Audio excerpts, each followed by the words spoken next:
help women, save lives, and peacefully end abortion where you live. I can tell you exactly what would happen.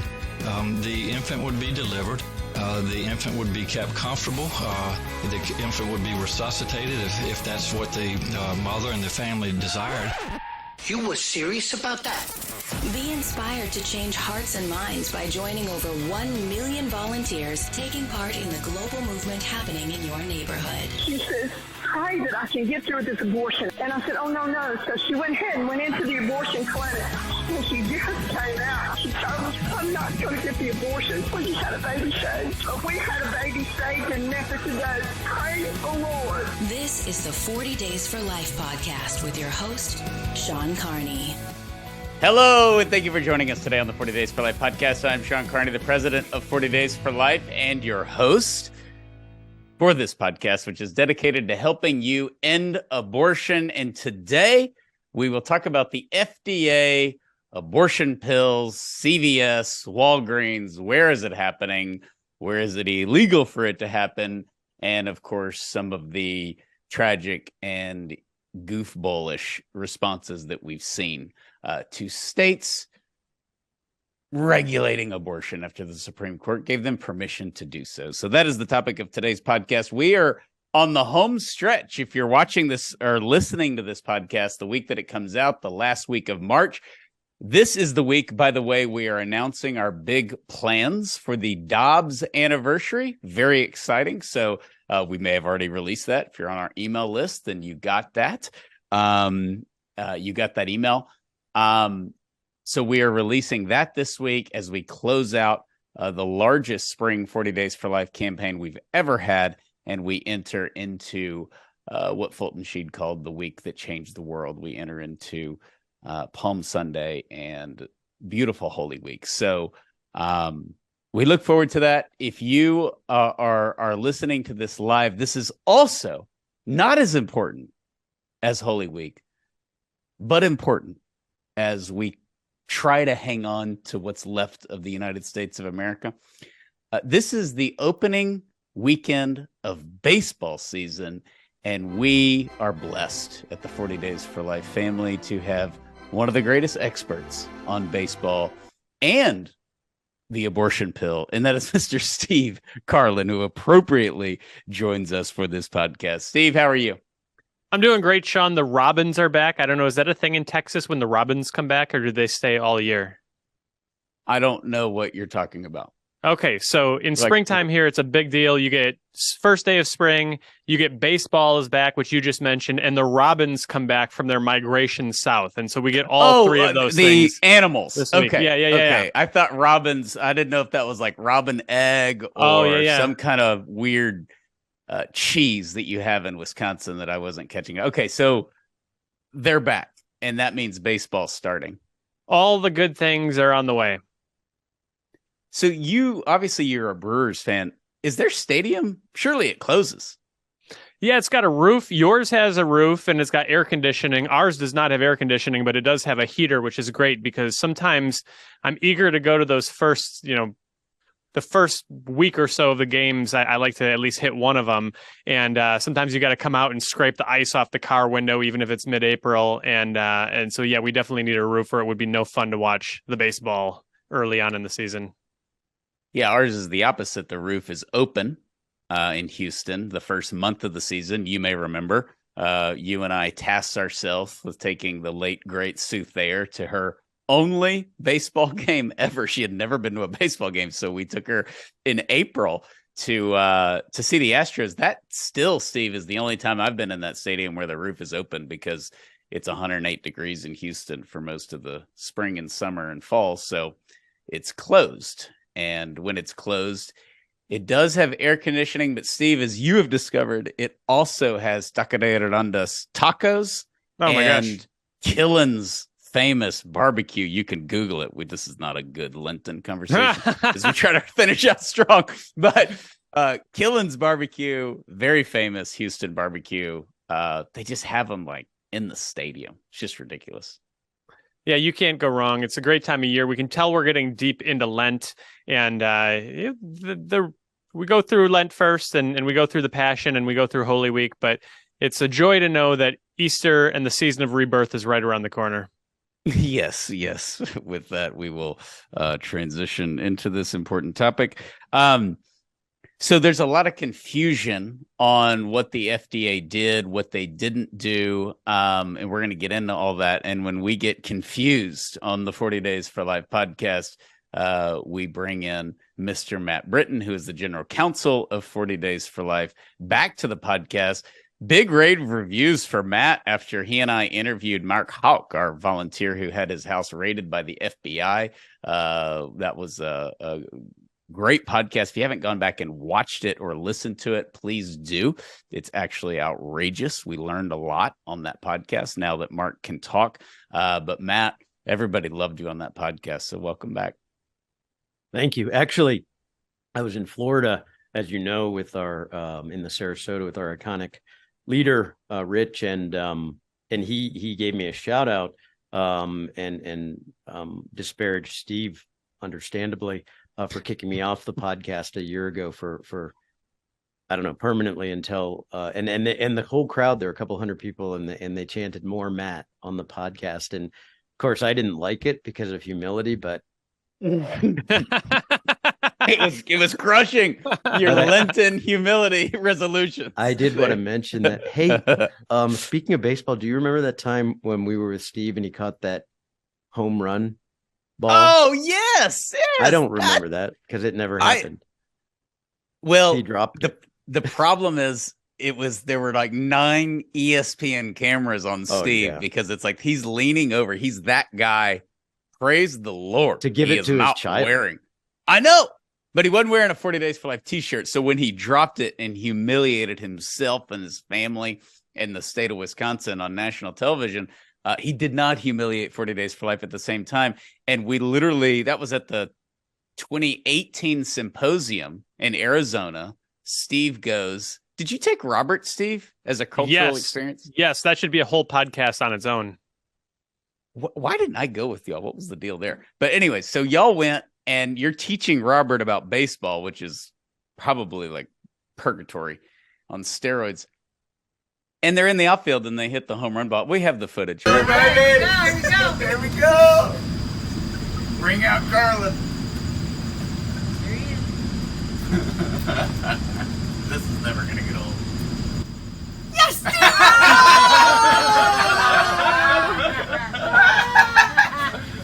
Never change. Oh, the ending is the same. I like this joke a lot better before this was a video podcast. As we can witness. Robert's on ESPN later being interviewed like, right? In England, we catch the ball, mate. Oh, yeah. Robert. Cricket. If this were cricket.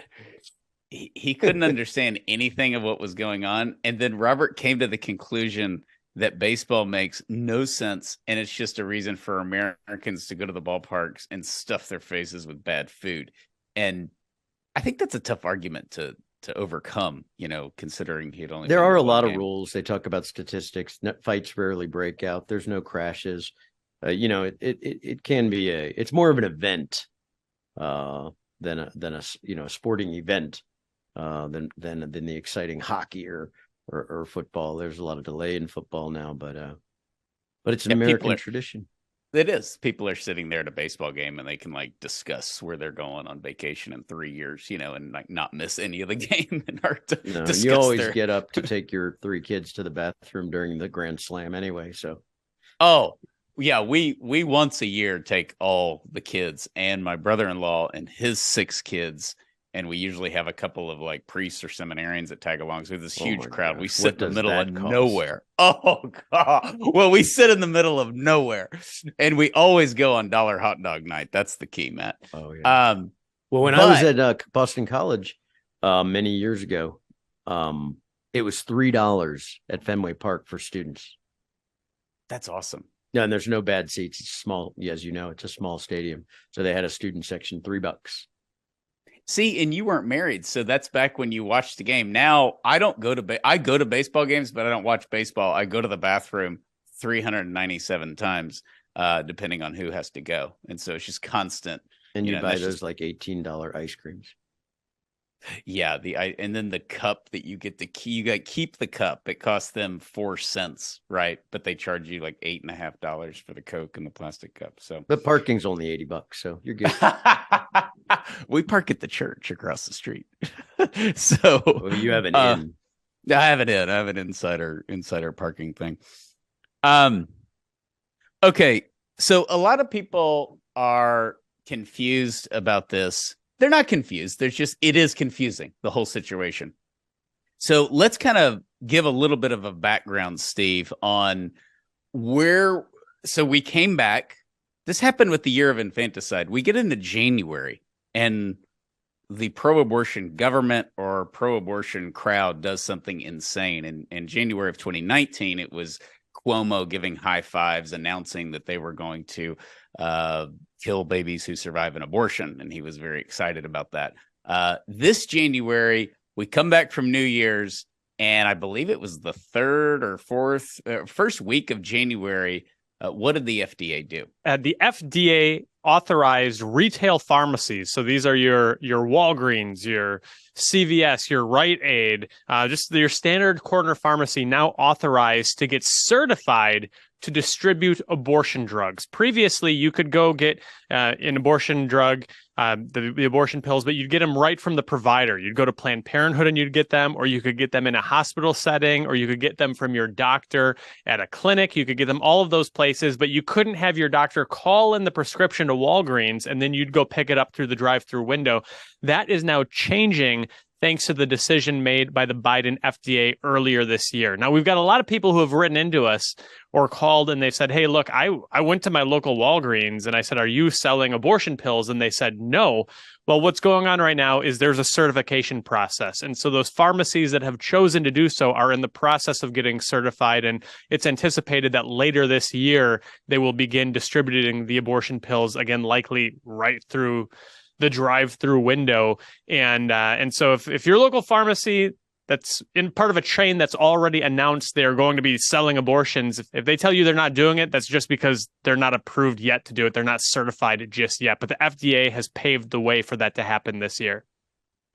One of the good things that has come out of this, maybe the only good thing, is it has put the danger of chemical abortions, sometimes they're called medical abortions, medication abortions, but chemical abortions on people's radar, because most people think all abortions are surgical, or they mistakenly think, oh, this is like over the counter. This is like Plan B, like a little pill that you go in and you buy it over the counter. It's not those two. It's a series of 2 pills. The first pill poisons the baby and kills the baby up to 10 weeks. It stops a heartbeat.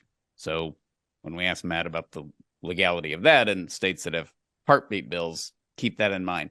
The second pill, taken the next day, forces contractions, and the woman will pass the baby. All the ones we've talked to say, it was a baby. They told me it wasn't a baby.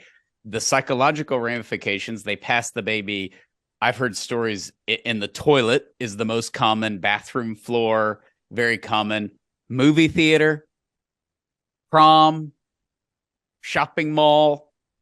This is a private, psychologically devastating, much less spiritually devastating, barbaric practice that is the most devastating, obviously, for the little boy or little girl who is poisoned to death and passed, into a toilet.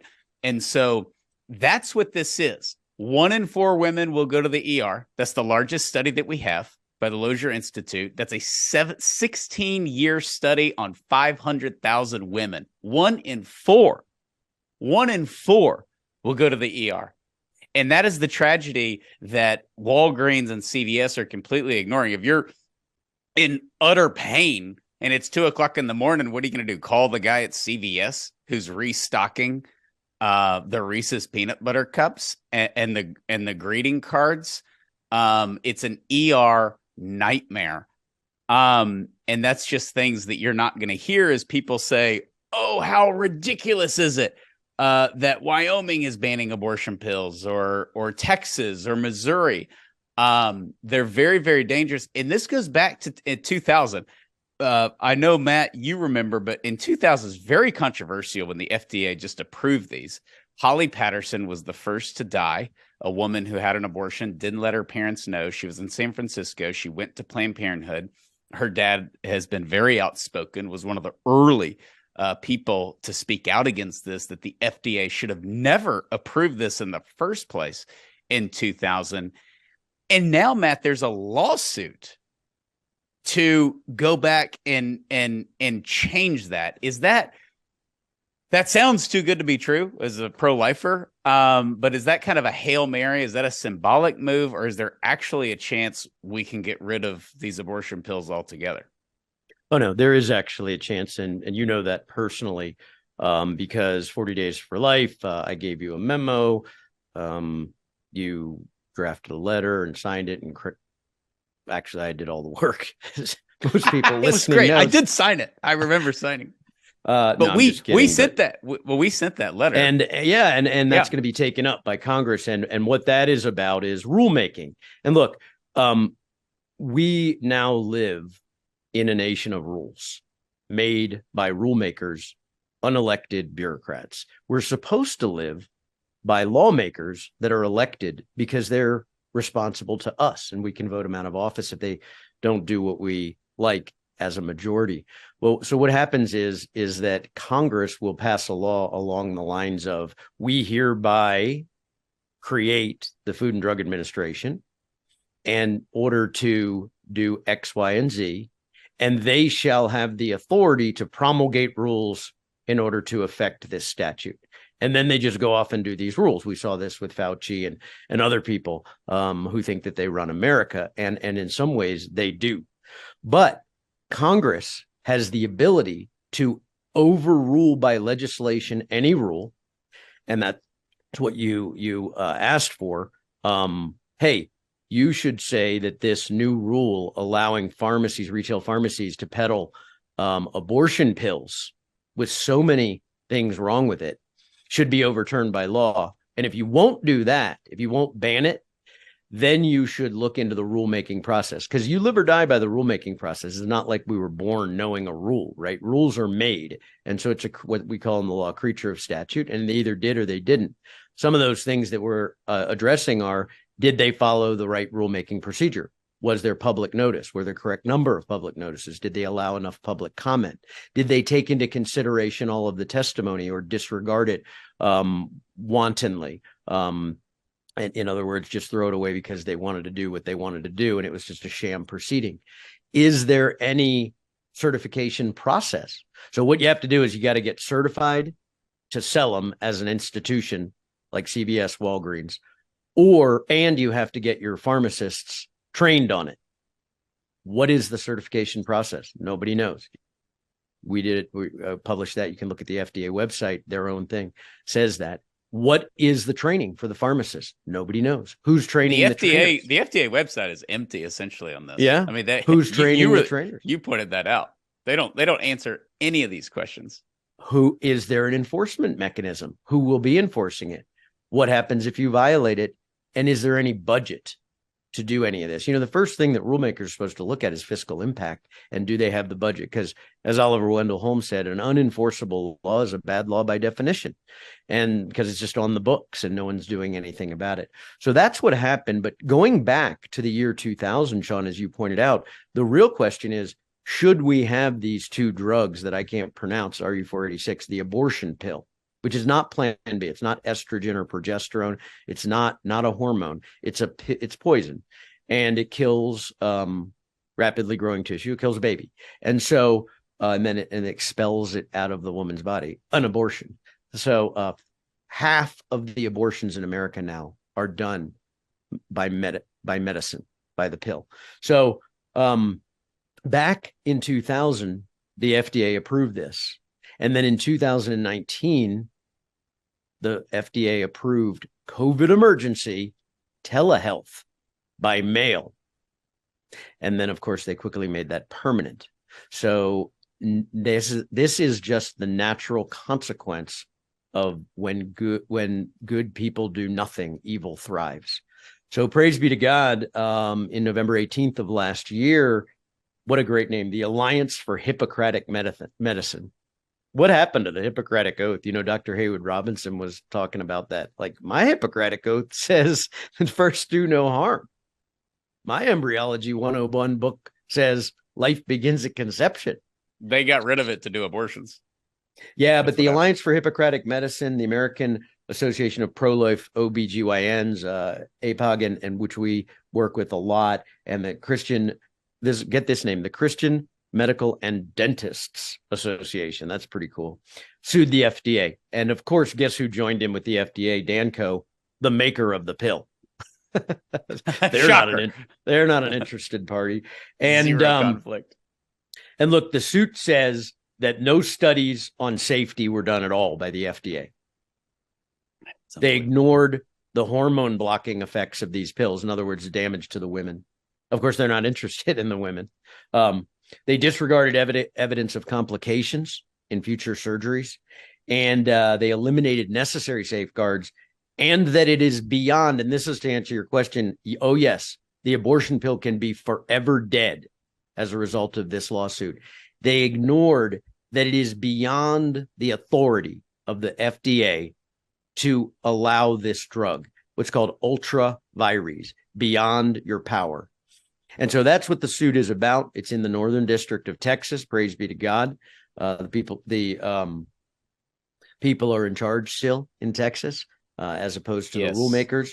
And this judge is a Trump appointee. He's coming up under much threats and vilification. He's getting death threats by your favorite radio stations. He is a pro-lifer. And he was with the Liberty Institute for Religious Freedom prior to being appointed by Trump. So they think the deck is stacked against them, and hopefully it is. But not because he's pro-life, but because he's a law-abiding, right-thinking, rule-following American, and he will look at the evidence. But while we're there, let's go on ahead and ask you, okay, let's say the judge does the right thing, which we think he will. And by the way, that may have happened by the time that this podcast is made public. He heard oral argument on the 15th, and he didn't announce when he was going to rule. And by the way, we should say, why is that, by the way?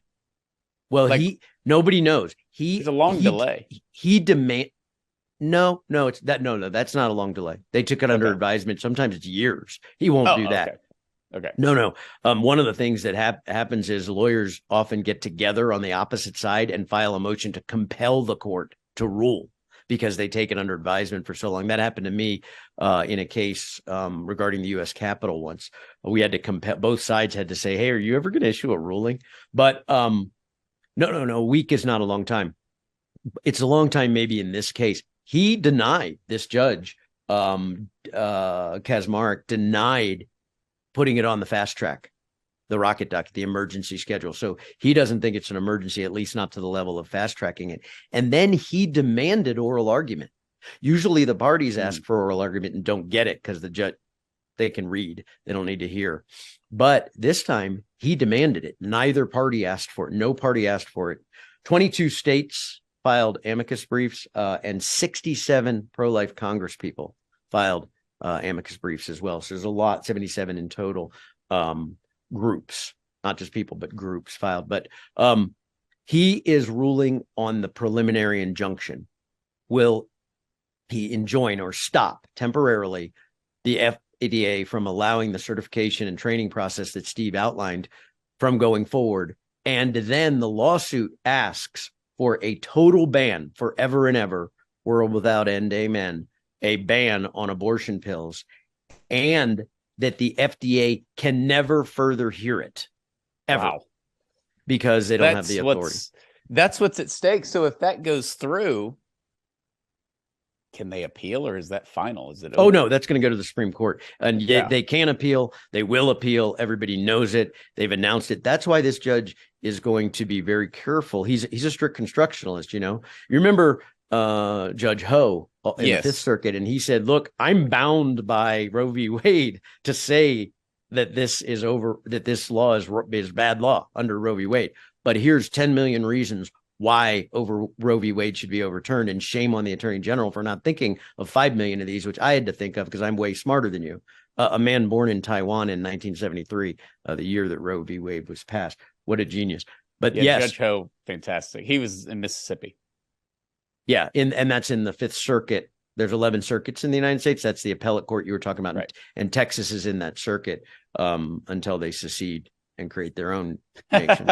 But so that's what's at stake. And absolutely, this could end the abortion pill and every abortion pill in America. And there's so many reasons why that should be the case. Steve outlined some of them, but yeah, Steve, let's so we reacted to this in January of this year when the FDA just said we're going to do the Wild West of abortion, and hey, if you're Walgreens and CVS, you're a pharmacy, you want to distribute this stuff, go for it, with no guidelines, with no direction, with no specifics on the rules or anything. If you can do it in 20 states that ban these abortion pills, but we responded and launched campaigns, and we've gotten a great response. We'll show some of the pictures that basically, if you didn't have an abortion facility or a Planned Parenthood, you could go to your CVS or Walgreens, and people jumped on this. I think this will be really big in the fall as it continues to get momentum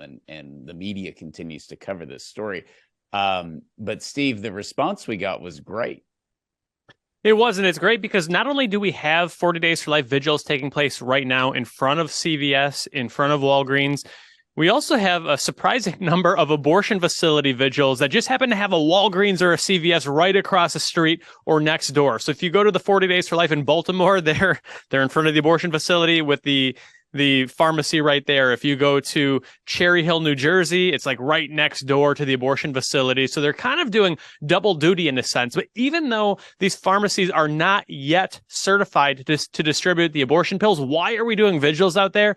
Well, the first reason is we want to implore God Almighty to get involved in this. If anybody can stop this plan, it is first and foremost the Lord of the universe. So just as we pray to stop all abortions, we're praying for God to stop this plan. And we don't know exactly how the Lord will work with those prayers. Maybe he'll apply it to this lawsuit that Matt just explained. Maybe he'll throw some other monkey wrenches in, but we are, through our vigils this spring, we are entrusting this entire situation to the Lord. Second of all, I've found that it's a lot easier to keep abortion out of a community, out of a pharmacy, out of a clinic or hospital than it is to get it out after it takes root. So we want to really kind of send a shot across the bow in a spiritual sense and in a public witness sense to let the executives know, the shareholders know, everybody that's involved in this decision know that this is not something that the pro-life movement is just going to accept without opposition. I don't know how much the heads of Walgreens and CVS know about the pro-life movement. They should have talked to Planned Parenthood a little bit more. Maybe Planned Parenthood could have warned them that we aren't going anywhere. But this is really to send that first message. And so we've talked about this a little bit before. The 17-year-old who's working the front counter at Walgreens, is she going to do a good job answering the customer complaints about why are you selling abortions next to the Reese's peanut butter cups? The pharmacists who may or may not be pro-life, but want to be able to show their face to their friends who are pro-life. There's a lot of weak links in this CVS, Walgreens, Rite Aid abortion plan, and the opposition can start to really deepen and expose the cracks in the foundation of their plan to start doing abortions. And I think these are critical reasons that we need to start right now. We have started right now. There are a lot of campaigns going on across the country in front of pharmacies. And as you said, Sean, that number is only going to grow for the fall, particularly if Walgreens and CVS don't back down. Yeah, and CVS, Walgreens, Rite Aid jumped in, which they're going bankrupt. They're going out of existence. But so this happens, just as Steve said. Okay. And this is where it kind of got fun. We sent our letter that Matt talked about. A week later, 20 attorney generals from pro-life states sent letters also. Immediately, Walgreens bails on those 20 states for legal reasons, which makes sense. Walgreens is a pro-abortion company. They're about to become one of the second largest abortion provider in the country behind CVS, with Planned Parenthood coming in third. You can wrap your mind around that. So they are pro-abortion, but they're not going to conduct illegal activities. They're a publicly traded company. So they bail on the 20 states. So then the left constantly eating their own. So Governor Newsom, in response, boycotts Walgreens in California, the most pro-abortion state. They're going to do abortions in California. Walgreens is, but he's boycotting them. Huge pro-life victory.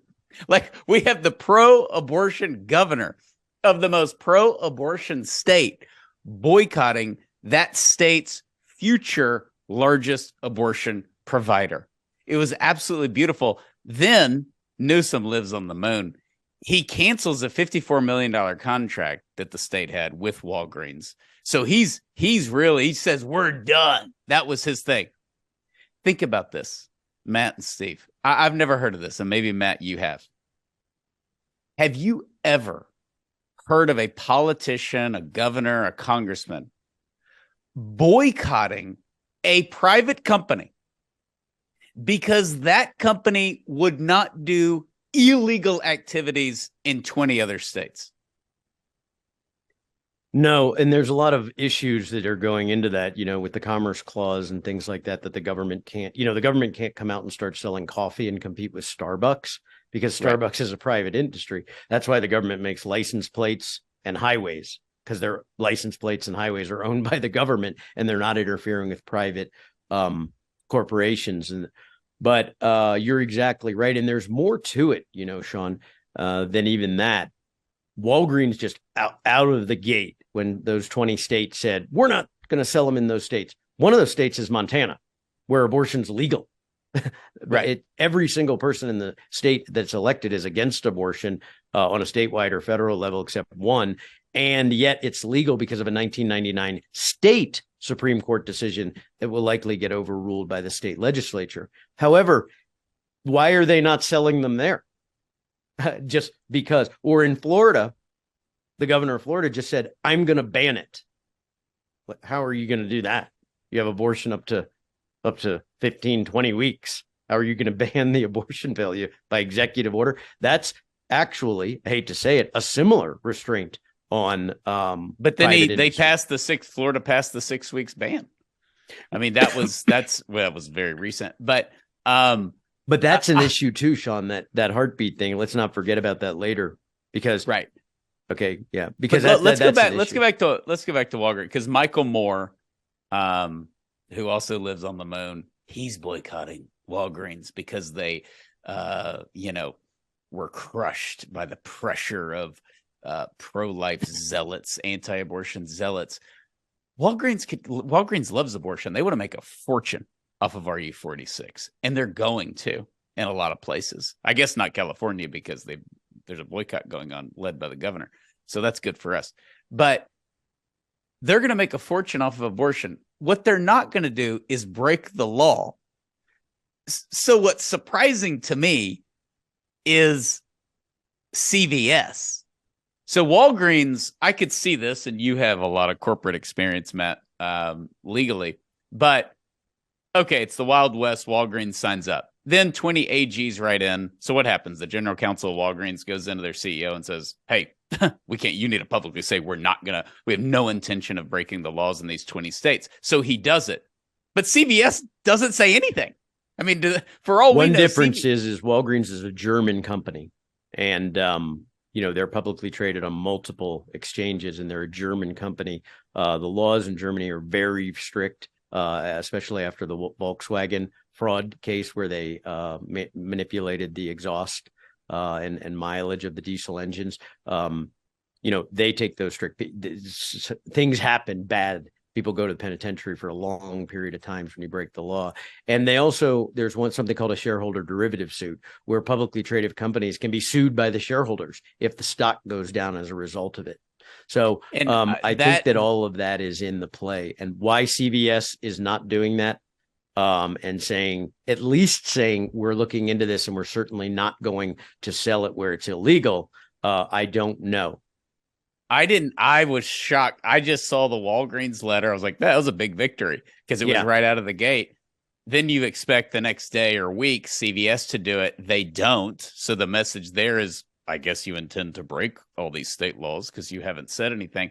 But what last I checked, as of the recording, I think since the Walgreens stock has been in the toilet for 4 years. It's like half of what it was, 3 or 4 years ago. But CVS is up, but Walgreens, since they announced this, their stock is down, I think 13%. Walgreens is down close to 18% since they announced.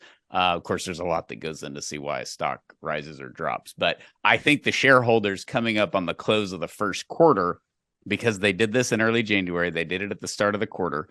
And we've done some stuff with some shareholders voicing their opinion. But I think after the first quarter, we may start to see a little bit more responses from the shareholders, because they're both publicly traded, and that matters, good or bad. Publicly traded companies are insulated somewhat from the wokeness. Like if you don't, have 10% trans managers or whatever the latest thing that you have to do, 14% of your managers have to be married to one of their home pets or whatever they do, then we won't. They actually do buy the stock because nobody knows about it and they want to make money, whether they're liberals or Democrats, Republicans or conservatives.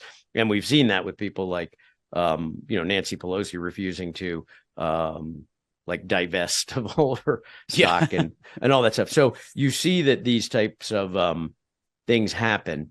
But the stock prices, why would either of these companies peddle in this most divisive issue in the world today that kills 70 million people a year? Why not just provide everything else that they provide in a comfortable, safe atmosphere at reasonable prices with professional employees? Why not just do that? Well, you might remember that Starbucks announced that if you're pro-life, they don't want your business, and they're going up 38% a year, and take that. And they continue to climb. So there's this corporate strategy of being inclusive, fearing the 0.2% that actually agree with it in their heart, but the 60% that have to say that for fear of losing friends, education, employment, and sometimes even family, just because they said what everybody in the world believed until about 10, 12 years ago. So we don't know what's going to happen, but these publicly traded companies and these shareholder derivative suits, in the end, they're just going to get these plaintiffs' lawyers firms and say, hey, your stock's down this amount because you're selling abortion pills. Walgreens went up, and they're going to sue CVS or vice versa. But it can go either way, because Walgreens isn't doing it. Their stock's in the toilet more, and CVS has tripled. So now we'll sue Walgreens because Walgreens, vice versa. I'm wondering too, we know from our vigils outside of Planned Parenthood referral centers, something we focused on a lot the last 10 years. It's just different. It is different walking into a Planned Parenthood, getting the prescription, getting the pills themselves, all there, getting all the instructions. It's either a freestanding building or it's in a big shopping center where you can kind of get lost.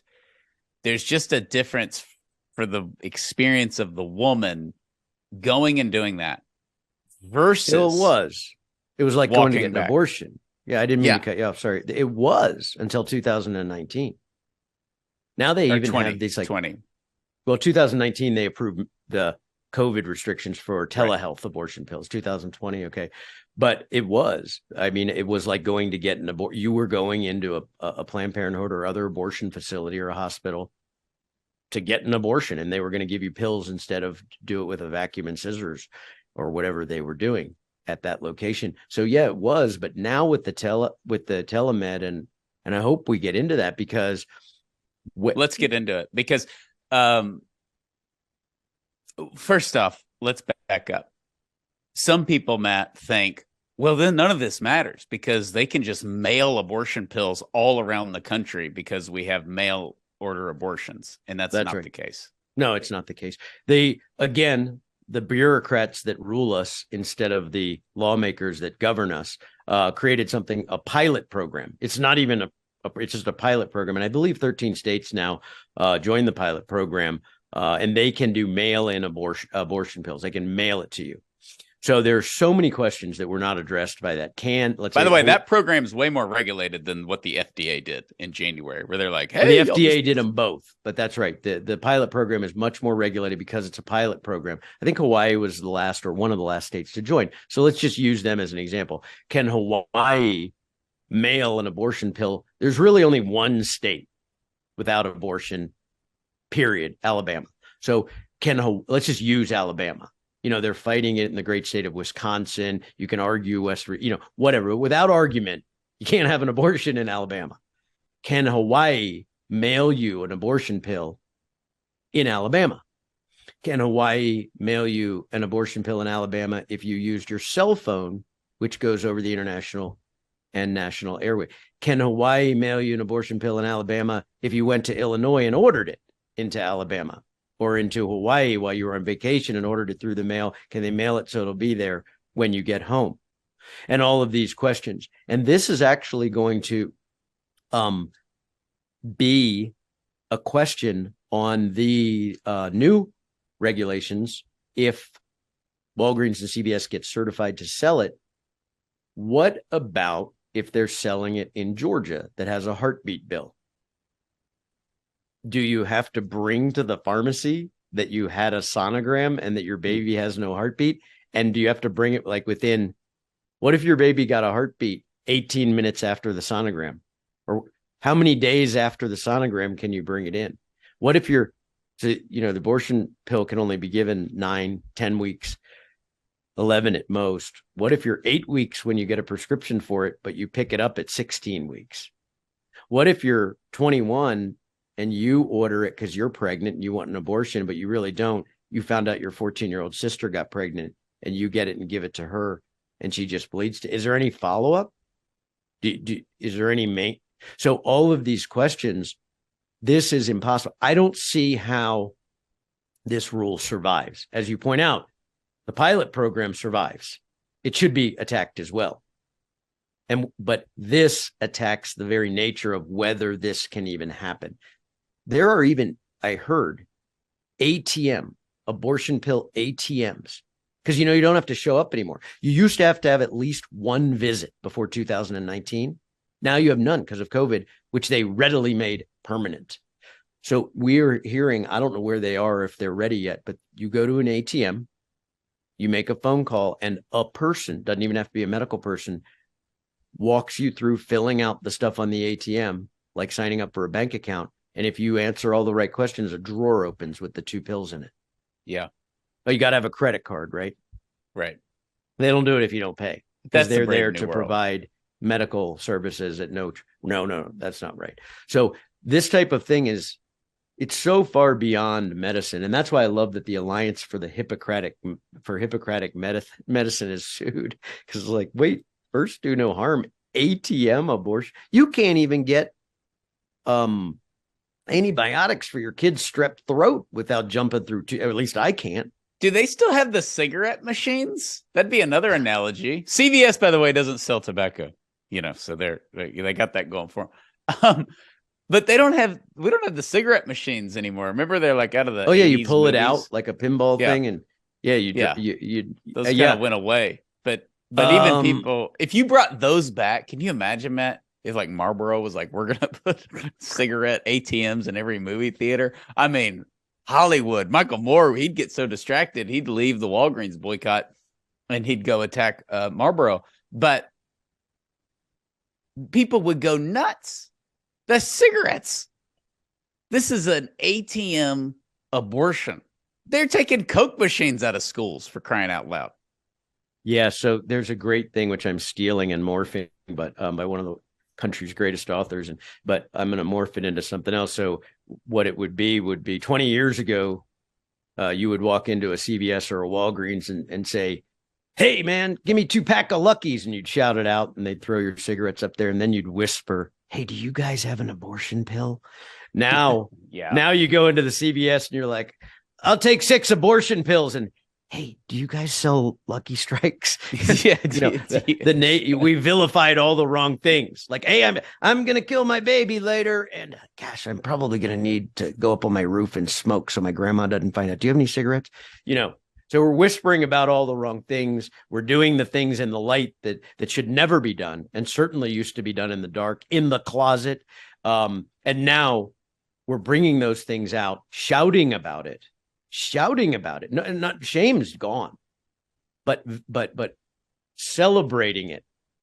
Like Gaudete Sunday or something, like Abortion Day. It's ridiculous.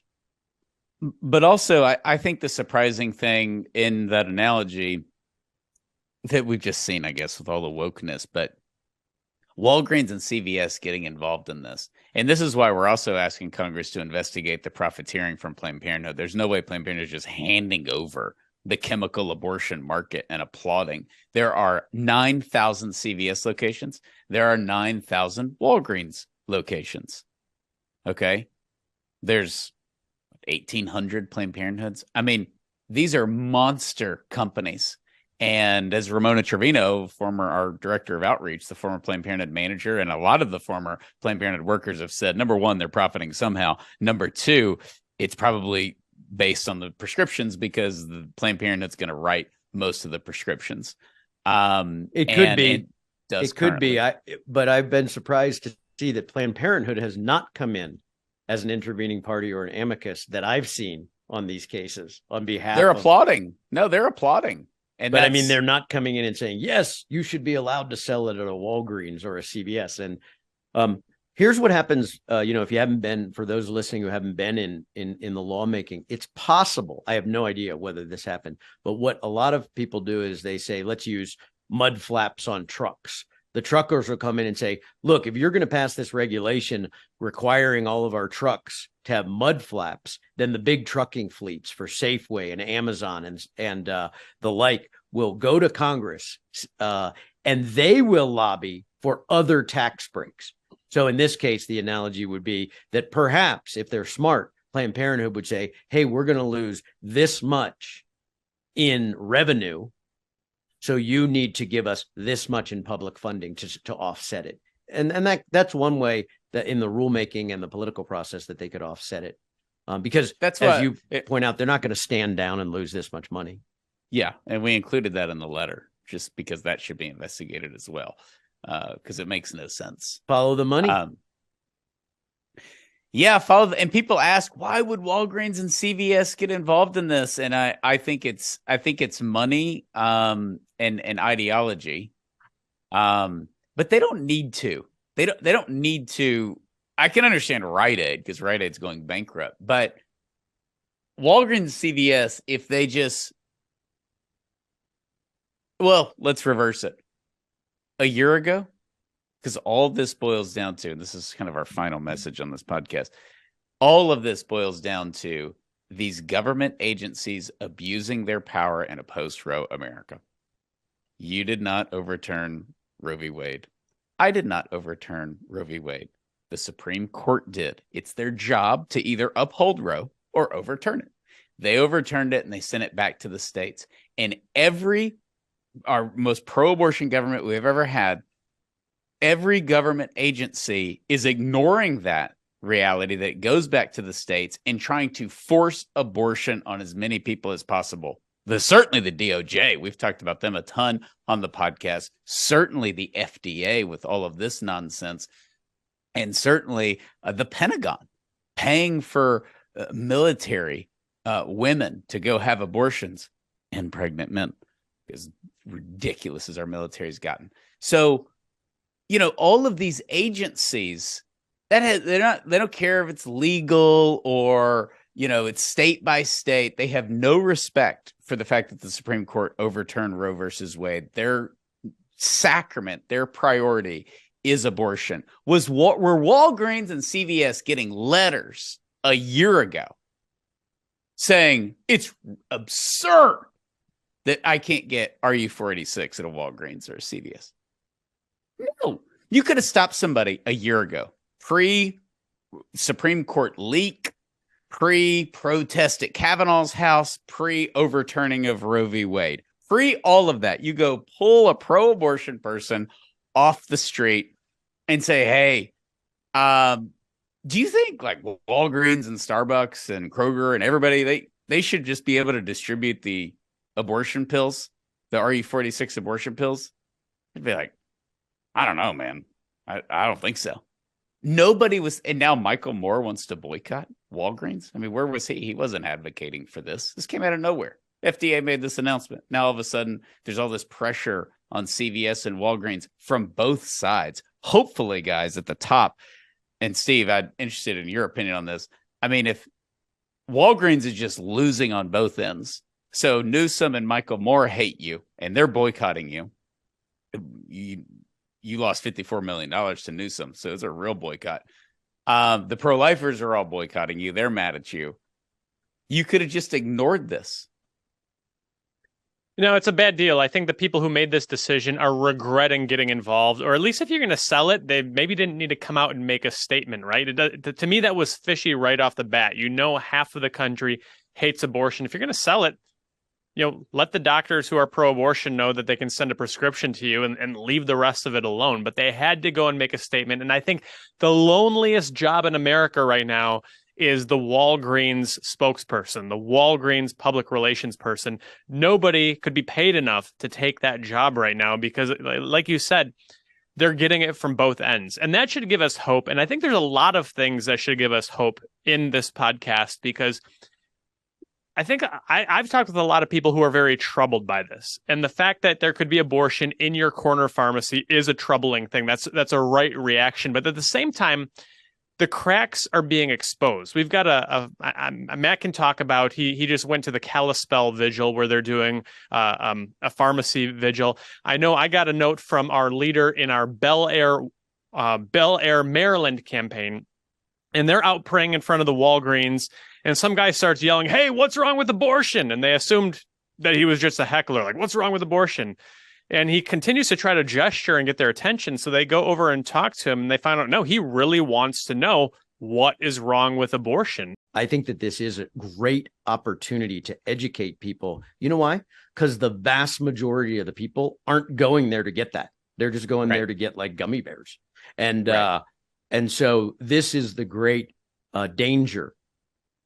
One wonders, to be fair, what would have happened if they came out and said, we're definitely not getting into the abortion pill business. The hospitals and Planned Parenthood can do that. We distribute gummy bears at a fair price. Would the crazy and blood pressure medication and all this other stuff people are in the drive-thru for. Right. It's funny. There's going to be signs up if they do it, put up by the crazies and the socialists and the lefts and the pro-aborts and the people married to their cat or whatever. There are going to be signs out there. Heroes work here. What? Heroes didn't work there before with blood pressure medication and giving out free blood pressure tests and blood pressure and all of the different things and distributing low priced aspirin so that people wouldn't have heart. The heroes didn't work there before until they started killing kids. It's just going to be absurd. So I did wonder, hey, if they went the other way, would the crazies have gone out? Well, I call them crazies because I think it's crazy to support killing your own child in your own womb.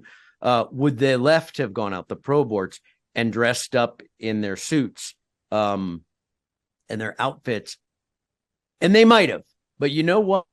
They wouldn't have been out there for 40 days or even 40 hours or 40 minutes because in the end, they're just going to go. They don't have a cause. They don't have a cause. It's just corporate America saying we're not going to do something. We're not going to add this. I guess the media, because I'm thinking, could they have just ignored it? Like the FDA makes announcements all day. This was a big one. So I think what probably happened is the FDA made the announcement and all the major news outlets ran to CVS and Walgreens and said, are you going to do this? Obviously, Walgreens and CVS knew this was coming. They talked to the these FDA. Meetings, Sean, are serious. I mean, these are highly paid board members. Highly paid. I mean, millions and millions in bonuses on top. And they have to make this decision. What are our shareholders going to do if we do it, if we don't do it, or if we just dip our toe in the ocean and claim that we're not wet? I mean, what are they? And this decision was made. There may have been an ideologue at the top who forced it through, but most of those people just want to keep their $122 million bonus or whatever it is. And but you can see the switch with Walgreens. Walgreens says, yes, we will do it. And then they get all the letters from us. They get the letters from the AG, and immediately we might not do it. Yeah, I'm sure there were a few board members that said, now we're publicly stating that we're going to break the law in Alabama and Texas. Oh, never mind. We're going to follow the law.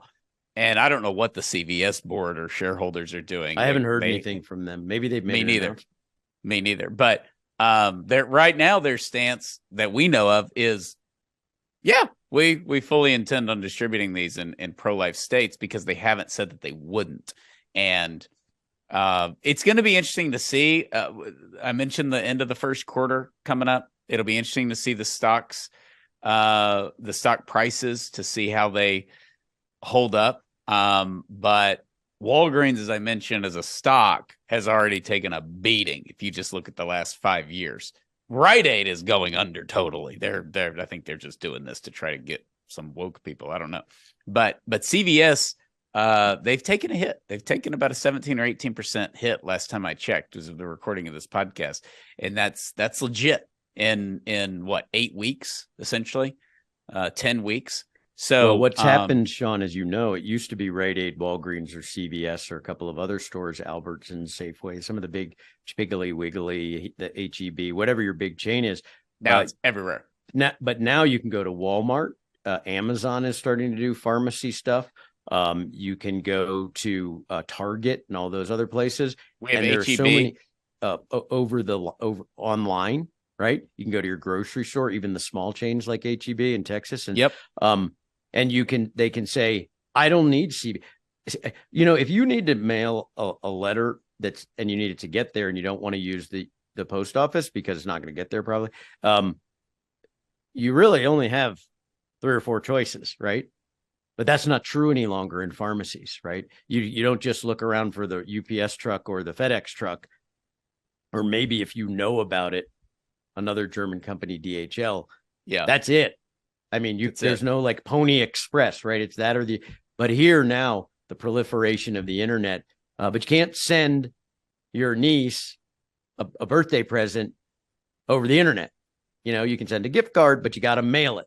And so they're stuck, but people aren't stuck anymore. And that is why I think they really didn't think through or thought through wrongfully, the shareholders, the boards, about doing this, because there are too many alternatives and people will just stop going to CVS and Walgreens. They'll just stop going and they'll go to their local mom and pop grocery store. I know hundreds of people that have changed their prescriptions. And when you do that, what you do is you lose you run in to get your prescription, then you're like, we are out of milk. We are out of Doritos. We are out of this. And it's a convenience store. So you forfeit all that business plus the prescriptions. Because if you move your prescription, it's a pain to do. It's like switching banks. Once you do it, that's it. Like, you don't go back and you're not like, I'm still going to stop there to get ice. It's over. So I hope that we have a huge impact. I hope people switch and go to their grocery stores or go somewhere else. That's the luxury of living. The mail and the FedEx is a great analogy. This industry is not in that situation. So, the bottom line, all of this is a post-Roe reaction. Nobody was talking about this a year ago. Nobody was out saying, why in the world is CVS and Walgreens not distributing RE46? Including the FDA. And all of this is a response. We saw it from the FBI, and the director admitted it. We saw it from the military. We see it from the FDA. And it's a sign that we're winning. And what you should know is this can be regulated. That's why Walgreens bailed so quickly on those 20 states. Your state can ban these abortion pills. Texas has done it. Florida's done it. Wyoming just did it. There's a lot of states that don't want the women of their state watching their baby fall on the ground or in a toilet. This is a very common sense thing to ban. You have to ignore science in order to advocate for it. You have to ignore the reality of the unborn child, and you have to have a coldness about your view of human life that we're just going to discard these children in the bathrooms of movie theaters. So it is worthy of our time. It's worthy of our prayers. It's definitely worthy of going out to a 40 Days for Life campaign or bringing 40 Days for Life. Think about this. Everybody listening to this or watching this, think about the fall. Think about the fall. We'd have hundreds of locations, prominent locations. That's one of the great things. Planned Parenthoods can be tucked away. Not these CVS and Walgreens locations. This is gold for 40 Days for Life. They're out in the open. They have prime real estate. It's awesome. And no one has ever protested or held a vigil outside of these places ever. So it is there for the taking. If you have never led, if you thought, oh, I'm terrified, I would say there's a lot less that goes into the CVS and Walgreens locations from a 40 days perspective. They're not doing surgical abortions. Not everybody's going in for that. You can have a huge impact just handing out these great pamphlets. We've distributed almost 200,000 of them already outside these locations, but you can really cause some good pain to your local CVS or Walgreens locations because of where they're located and because so many people are like, what? I didn't know they were dispensing abortions. I'm out of here. Sean, do you mind if I interject with just a quick story on like an actual tangible, practical benefit impact that came out of this? Absolutely. Which is, I mentioned that the situation that you just mentioned and that Matt saw happen firsthand, this guy who's saying, what's wrong with abortion? They approached him. They started talking with him. He is a teenager. He was with his girlfriend who was pregnant. They were planning to have an abortion. It didn't cross their mind that anybody had a problem with abortion. That was what they were told to do. So they were going to get an abortion. It's just a clump of cells is what they were told. And so only because there were 40 Days for Life people out in front of that Walgreens were they able to learn what abortion is, how it harms babies, how it harms women, and the options and alternatives that were available to them should they choose life. And so they went home with a completely different attitude. They went home relieved about the prospect of not getting sort of pressured by the medical professionals into this abortion. This is a situation where it didn't even have anything to do with Walgreens, but because they were there at that prime real estate location, they were able most likely to save a life that day. It's awesome. It's awesome. And that's why it's there for the taking. We're closing out. We're in the middle of the last week of the spring 40 Days for Life campaign, the largest we've ever had, 604 cities. We're going to have a huge campaign this fall. And again, we continue to lose abortion facilities. They're going out of business, and for the best reason, because they just can't survive, either in a post-Roe America or because we're out there and they're in a blue state and just women are turning away because of natural law and grace. So, but even with that, we expect to have the largest fall campaign. So be sure to discern. We're going to open up applications June 1st. It'll be here quick. That's 2 months away. It's 2 months away. We'll open up applications. So if you want to lead one of these, this is perfect for the podcast listener who's like, I just would never lead one of these. You can do this. You can do this outside your CVS or Walgreens, especially for you listeners in rural areas. You don't have a Planned Parenthood within hundreds of miles of you, but you got a CVS or you got a Walgreens. So take advantage. All right. Thank you, Matt. Thank you, Steve. Let's finish Lent strong. Let's finish the 40 Days for Life campaign strong, and let's prepare our hearts and our souls to enter this beautiful week that promises us victory over these heavy and grave realities that we have to face in our culture. And let's be strengthened by Holy Week and use these days to sacrifice and mortify ourselves and grow closer to Jesus Christ and go on this beautiful journey with him from Palm Sunday when he's accepted through Good Friday when he's rejected and killed all the way through the beautiful Easter season of the resurrection. So please rate, review, and share this podcast, and we will see you next time. God bless you.